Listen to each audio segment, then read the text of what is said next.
What does building wealth mean to you? You could have all the wealth and not a peace of mind. Leave some money for your children. It makes the road easier. The future of work won't be CV based. In fact, in future, it will be hard for you to see one person working for one company. A lot of us struggled in the middle piece of our lives because there was no trust fund. I hope that we're able to leave that for our children. But when Ashake said he's lonely at the top, it's not out of pride. A lot of experts are lonely at the top. There's a level you get to that you're looking for people to talk to, and there's nobody. Wealth is options. The option to say no. I don't want to do that. I want to do this instead.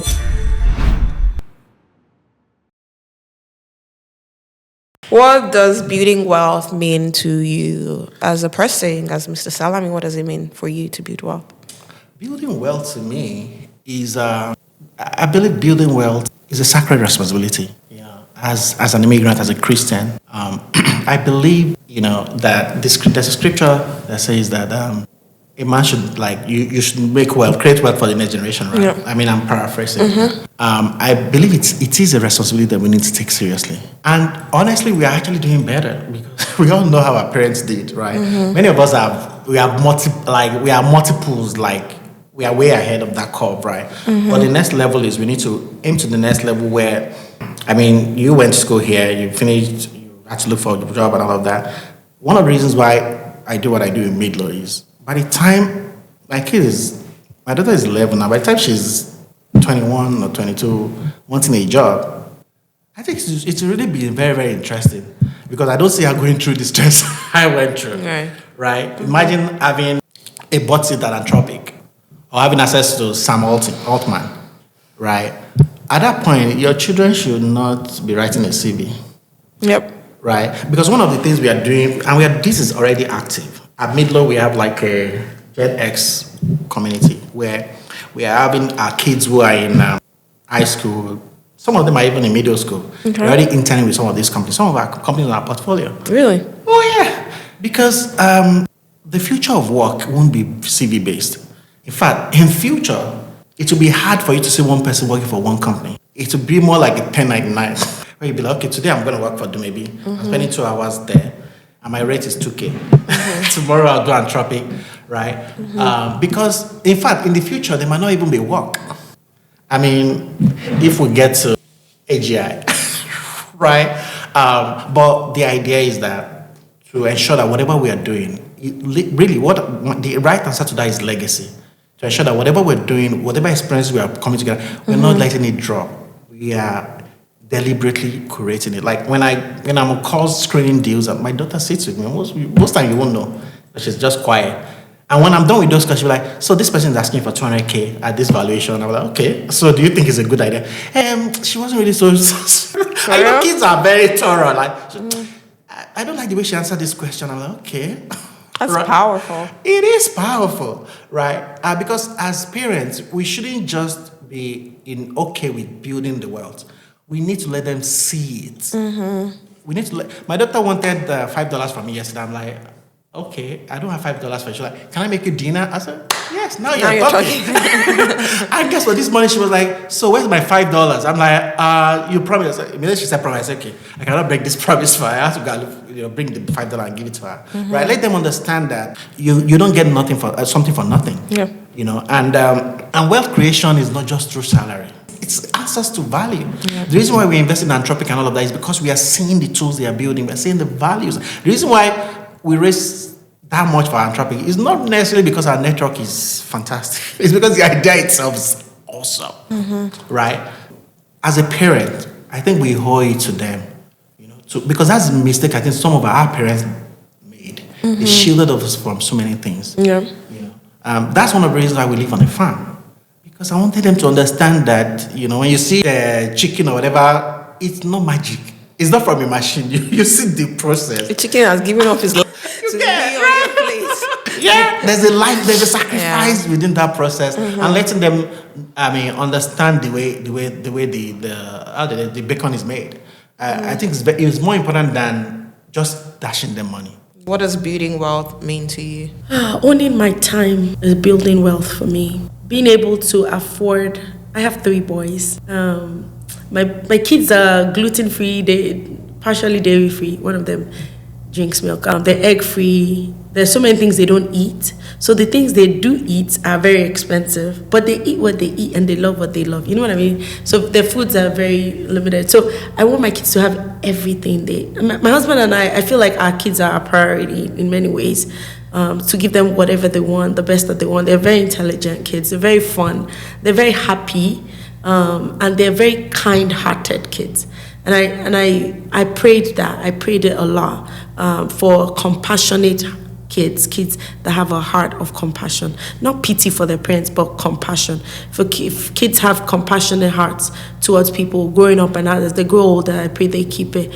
I want the best for my kids, right? So giving them a future that is dependable, to the best of our ability, my husband and I, is to me building wealth. I feel like a lot of us struggled in the middle piece of our lives because there was no trust fund and there was no, you meet people that my grandma left me this, or my grandpa left me that, or my dad left me this. A lot of us coming from Africa maybe don't have that. Some of us do, but some of us don't. I hope that we're able to leave that for our children, leave a legacy, leave some, let me call it in plain language, leave some money for your children. It makes the road easier, Don't get me wrong, there's always the prodigal son that's going to squander, their parents' money. But I feel like I pray God teaches us to teach our kids to be good custodians and stewards of money, so that as they grow, that they will not squander it, but that we are also able to leave a legacy of wealth for our children to depend on. And I think for me, that's very, very important. For me, I would love, wealth to me also is giving back. A wealth of knowledge, not always just for money, but for me, I love to share. I love to share my journey, and I love to make other people's path easier. So giving back from the wealth of knowledge that I have, to me, is a wealthy place. It's giving from a wealthy place. You're not stranded. You're giving from an abundance. It's an abundance of wealth. It's an abundance of knowledge. Lastly, I want to leave this with you.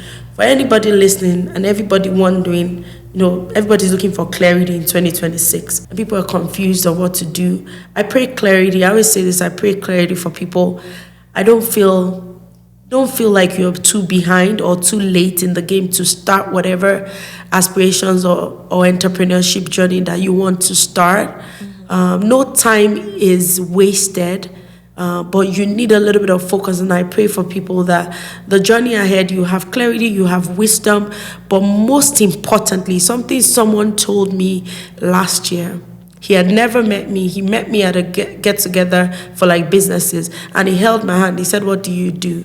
And I said, "I make cakes, and I own a store down the road." And he looked at me. I never met him. He said, "Do you know what can make you wealthy is not what you do, it's what you know." He said, "Find a way to sell what you know." That thing, it took me days to be able to get over it, because I was like, what did he just say to me? In essence, cake is not wealth. The knowledge that you have gained in this entrepreneurship journey, the thing has showed you pepper. That is what you should sell. I love that. Selling knowledge is key. I know you're on school. What you sell on school, and any way you're able to sell your FinOps knowledge, your cloud knowledge. My husband is a cheerleader for AWS. Everybody should go and learn AWS. Cloud, he's big on cloud, architecture, So he's been in corporate, corporate, what you call the people that travel a lot? Consulting for years with Deloitte and Accenture and all of that. So he's really big on cloud. But I just feel like whatever you have learned in corporate, find a way to sell that knowledge to somebody. A lot of people are doing that today. Don't be the exception. Why not? That thing you are good at, businesses need it. It's just repackaging it and understanding what is non-disclosure. The thing that you are not supposed to disclose and the thing you are supposed to, the things that you can, traits that you can trade secrets, is it? Yeah. So you're not selling their trade secrets, but you're selling your expertise, your experience, So find the thing that you currently do now that can build you wealth, that can open doors for you. For creatives, you can find wealth in what you do. For other people, it might be an experience that you have gained, and you can turn it around into a wealthy place for you. So that's what I remember. But most important, if I don't leave anything, it's that what you do might never make you wealthy, but what you know would always make you wealthy. I love knowledge. That. What you said now, right? Yes. It's that time thing, right? Yes. What you do is, most of the time, what you're exchanging your hours for. Yes. It can be unending too. Right. But what you know, right? Yes. You can build a digital product. You can do coaching and do it for 20, 100 people at once, right? That's correct. So it's that trade-off between sacrificing your time for active income and then just building a package vehicle for that knowledge and selling it to many people. That's very, very important. Very, very important. And I feel like the more we learn that, the better it is for us. And I know there's so many coaches out there. There's also so many teachers of things out there. And people sell things. Let me give you this last thing. When people learn to braid hair, some people learn to braid hair and they're there for a year. Some people learn to braid hair and they're there for 2 weeks and they're like, I'm ready to start my own braiding company. They go and print braiding and they do rubbish on your head. And they're using you to experiment and using you to test. Do you get what I mean? Right. There's a difference. Mentorship, learning, spending time to learn that trade matters. But once you learn it, you have spent time learning it. Now you can teach it to somebody else. The ability to teach it to somebody else can open doors of wealth for you. And I feel like even in my lane, I struggle because I'm like, teaching cake is still stressful. You know, I feel that way. But teaching the knowledge of the business of cake, that is my comfort zone. Do you understand? So when people go on my website and they pay for, consulting, just 30 minutes consultation, some of them are not cake bakers. Some of them want to open storefront. Some of them are just in corporate intersection between corporate and I want to do business. They just want to talk to somebody. Clarity. 30 minutes, they'll pay for it. And then there are people that pay for other versions of it. But I feel like that's where I thrive. Decluttering your own path, because I've been there, is easier. Now, God, one more thing. I don't take this personal, human beings of the world.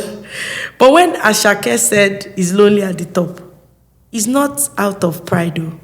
A lot of experts are lonely at the top. Guess what?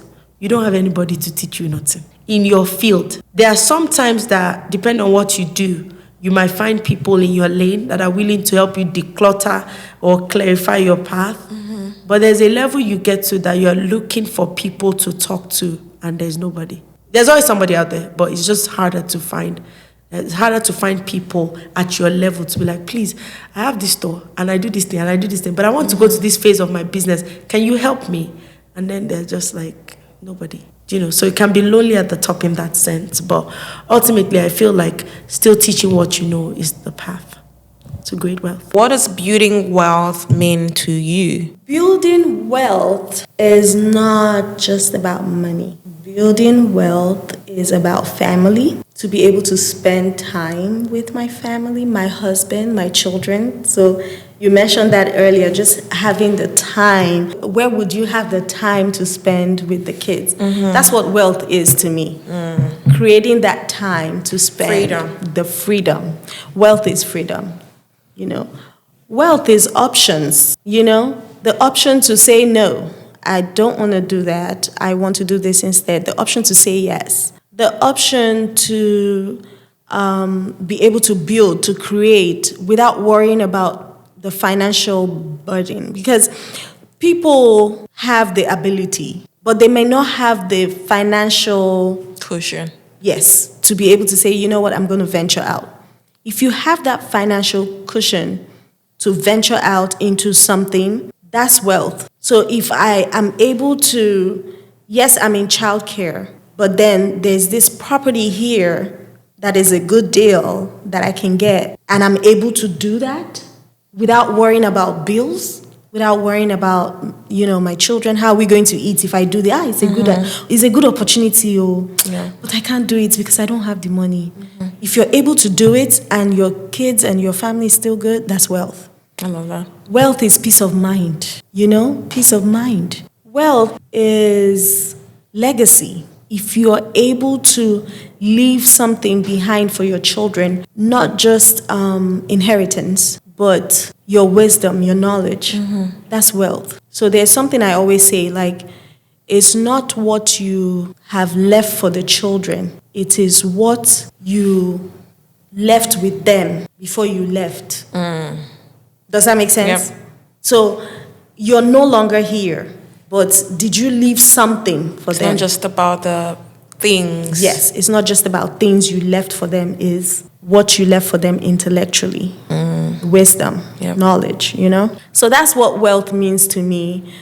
Peace of mind, legacy, family, having time, having options without financial strain or burden. Another very important one is, you've heard the saying, health is wealth. Oh, yeah. You know, because there are people who have all the money, but they don't have the health to actually enjoy the money. And then there are people that have money, they have health, but, you know, they spend so much of their life chasing money and push their whole family away. And now they exchange from their kids and their family, you know, they don't talk to anybody, but they are millionaires. What's the point in that, you know? Yeah. So that's what wealth means to me. If I can have all this, I'm good. My family, instill knowledge and wisdom in my children, have their love, have a legacy, something like my book, where they can look back and say, this is mommy's ideas and thoughts, and Right. you know, that's wealth to me. Having the time to build that relationship with them without worrying about bills. That's wealth. And final question, what does wealth mean to you today beyond money? Fantastic question. So, I mean, we talk about wealth a lot of times. The definition seems like it's specific to money. But you talk about wealth in relationships, wealth in your financial wealth. Talk about the religious side of things. So for me, it's an all round. It's an awesome thing, right? I feel like being in good health, being in there's also the God factor, being in an healthy relationship with God. Also, you could have all the wealth and not that peace of mind. You could be so busy and not time for your family. So are we finding the right balance? It should not be all about money. If you focus on money and you chase that, then you suffer in other areas. So I think I'm living just that balanced life and being able to achieve all this kind of different component of wealth, including financial wealth, is what I define that as. What does building wealth mean to you? I mean, building wealth is having enough to be able to take care of everybody God has put in your stewardship to me, Okay. but also being there with them, right? It's not just about finances, it's about health, it's about mindset, it's about legacy, right? So to me, that's what it means. If you focus so much about finances, we were never there for your kid's soccer game, or you're unable to impact to the point that everything you've done, they could take it on and even take it to the next level. That's not true wealth. True wealth should bring long-term, lasting happiness, not just to you, your family, but to people around you. And that's not something only money can do. It's a mindset. It's about, okay, I have a bigger responsibility, not just to myself, to my family, but to the world, to make it a better place.